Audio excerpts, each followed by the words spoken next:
Last fret that's left is one of the frets that I'm actually going to cut off because I don't need it. I cut it, or I made it too long on purpose. That way later on I could remove it.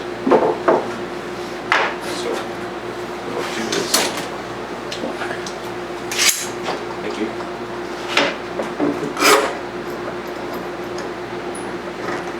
There. Grab a saw.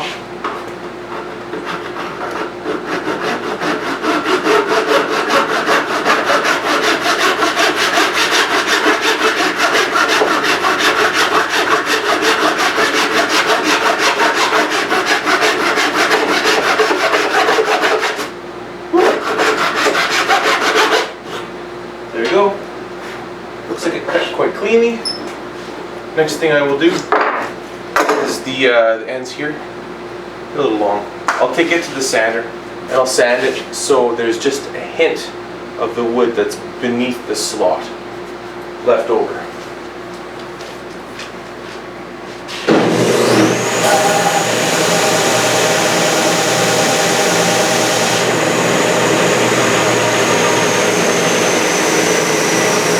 So there it is. Still see a little bit left. I'll remove that with a chisel or a file later on. The thing you don't want to do is sand two and then all of a sudden go a millimeter past. I'll get you 0 frets. You got 0 frets, so that's king. So then I'll put this back in position over here. So what are you going to do with that guitar? This guitar? This one is sold. Nice when you can sell them before you build them. Yeah. So now, if I look at my rosette over here, there's a little bit of wood exposed. I go like that.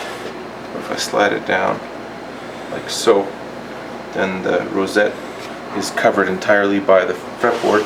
And then I look over here, and there's a good amount of space where I'll be able to remove some material and. Oh yeah, you could totally do that. Your binding going around. So I like having it so the fretboard just barely touches over, and because I want to have a 14 fret body joint. I also want to make it so I have a tight little gap here where I'll have to remove a little bit of material to fit the nut into. I could move it a little bit more so it's a little bit less work, which is what I think I might do. And you want the 14 fret right over the... The 14 fret can be, and I've seen it all, man. I've seen 14 frets from here, on Gibsons, Martins, etc. Gibsons, there's a lot of leeway. From here till here. You have that range. Oh wow. So yeah, whatever works, you know. As long as you don't have you don't want to have a gap this big where your nut should be. Unless you're making a really wild 0 fret. But, so I'm going to set it up so it's about 150, 170 thousandths of an inch there. I'll have it so I see a little bit of a gap right there by the purfling. There's this tiny little spot right there, so I'm going to make it so it just barely covers over. Next thing, because my dovetail here is currently flat, the actual guitar is curved a little. When we're fitting, we're actually going to end up removing some of this material inside this gap here and here.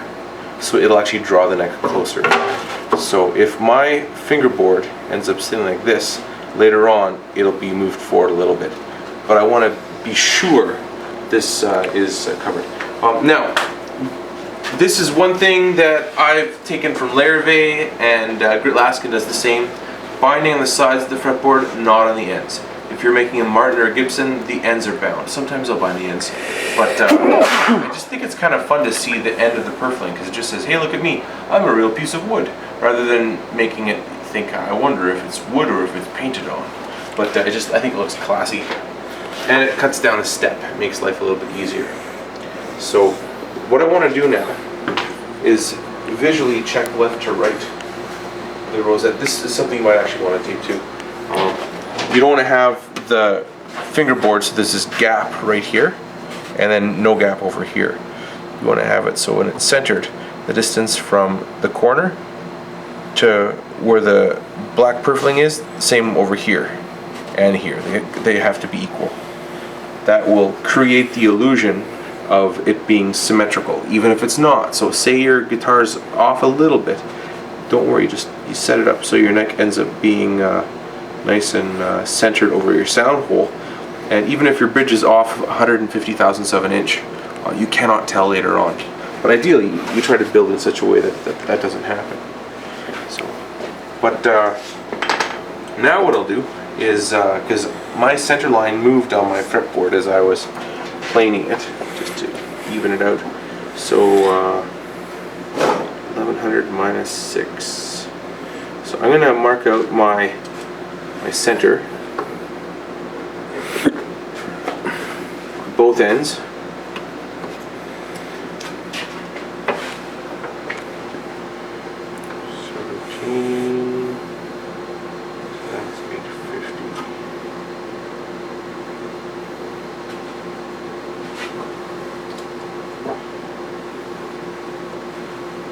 So now what I'm going to do is take 2 spring clamps.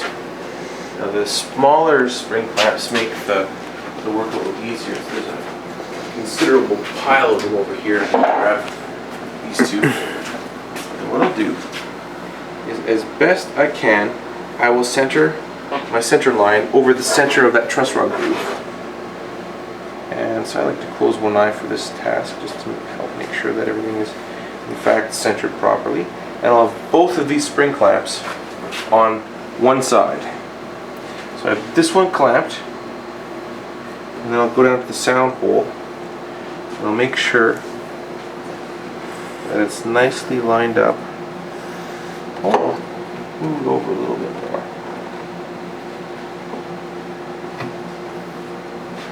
There, that's kind of okay. And then I'll see if I can, in this case it's the black purfling line where it's supposed to line up. And then I'll put the other spring clamp over here. It's in place. Then I'll line up my ruler with those 2 center line markers, and I will look to the end of my guitar to see if it is in fact centered. And I remember there's that offset before, that one thing. That's like, that's good. I'm gonna move it that way, like 10th thou.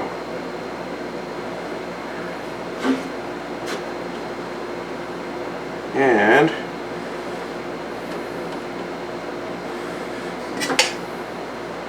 I think it's close to perfect. I'm doing most of this with just one eye closed. Yeah, it's just fantastic. So this is where my fingerboard is going to be on my my guitar, or on my neck, and just to make sure that nothing bad happens before I go any further, I'm just going to grab a drill. This is 71 thou. I'll get a drill bit that's 71 thousandths of an inch, and then we'll drill 2 markers.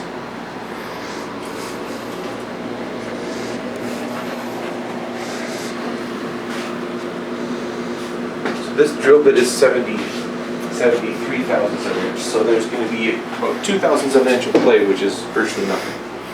And the fingerboard is 1/4 inch thick. Yours should be 2/38. So what I want to do is make sure that I mark out with this little drill bit my projected depth, which would be the thickness of the fretboard plus 100 thousandths of an inch. 350 thou.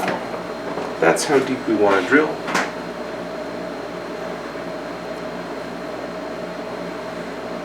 There we go. So this piece of tape will help ensure that I do not drill through the back of my neck. The last thing you want to do is drill through the back of your neck. And then I will select a spot in the body joint area. There's a lot of material because you have your heel down here. So as long as you don't drill in the center where the truss rod is,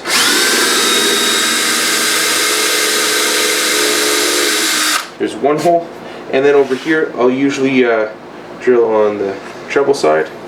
Unless it's the left-handed guitar, because I have a tendency of carving my necks a little bit asymmetrically.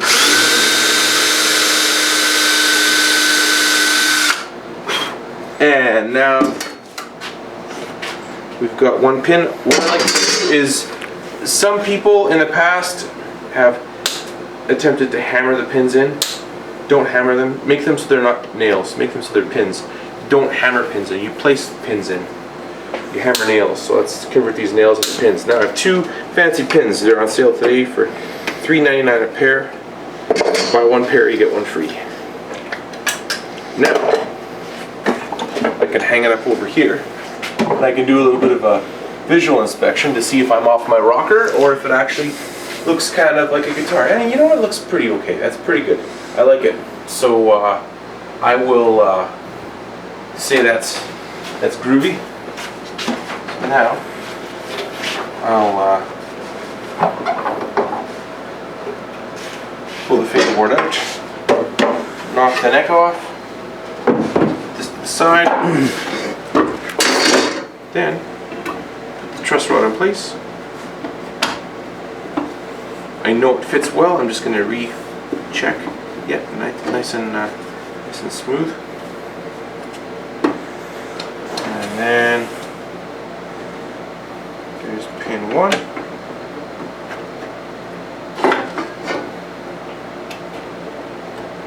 Pin 2. That's good. And then for gluing, have this pin through this hole here, and then I'll drill another hole through there.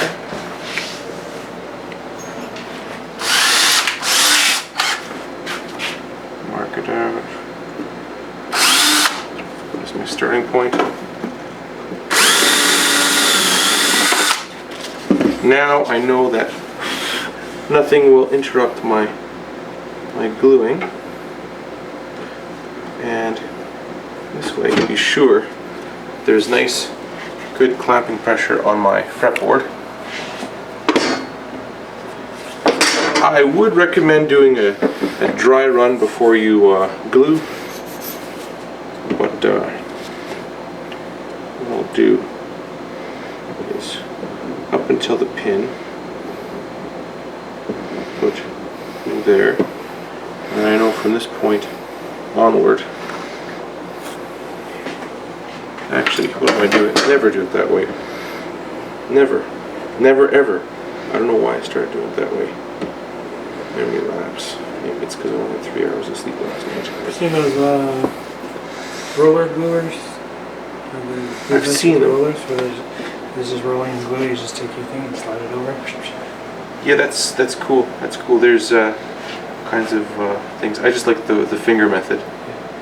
But no, there's all kinds of neat methods. I got Charlie Howe gave me one of those rubber glue brushes, and that works really well too sometimes.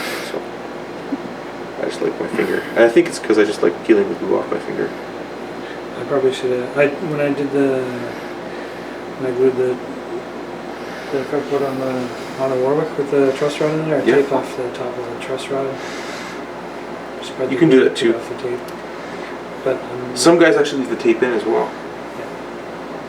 But one of the things I like to put a little bit of glue in there is just make sure that in case anything's not totally perfectly sitting, then and that's where you get that little snapping thing when you first adjust your truss rod? Every once in a while. Yeah, it doesn't happen too often though, but it does happen. Now I used to put more glue in the channel at the very end, and I don't think that was a good idea. I haven't had any problems because of it, but I still don't think it was a good idea. But yeah, it's exactly as you said, it snaps or cracks, makes that sound. But this is plenty of glue. I'm just going to make sure I have some of this purfling. I don't want the purfling to sit unglued. That would be really not so good. But as you can see, I don't have a huge amount of glue. It's just adequate.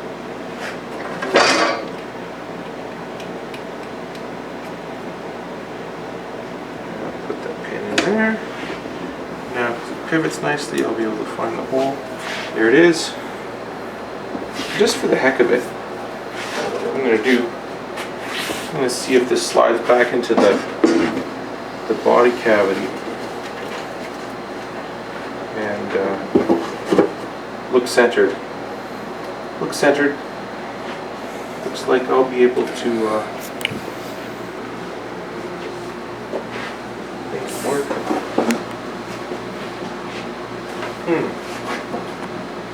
I'm right now I'm 90% positive.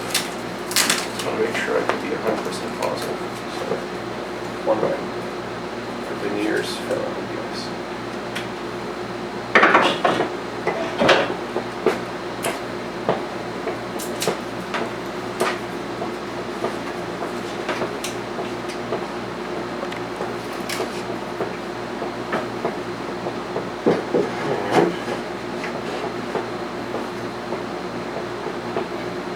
Yeah, I think it's lovely. Okay, so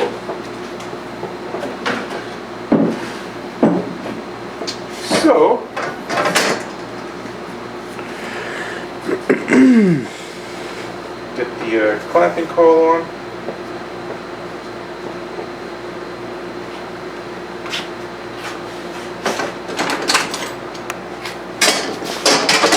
And then just clamp it like crazy.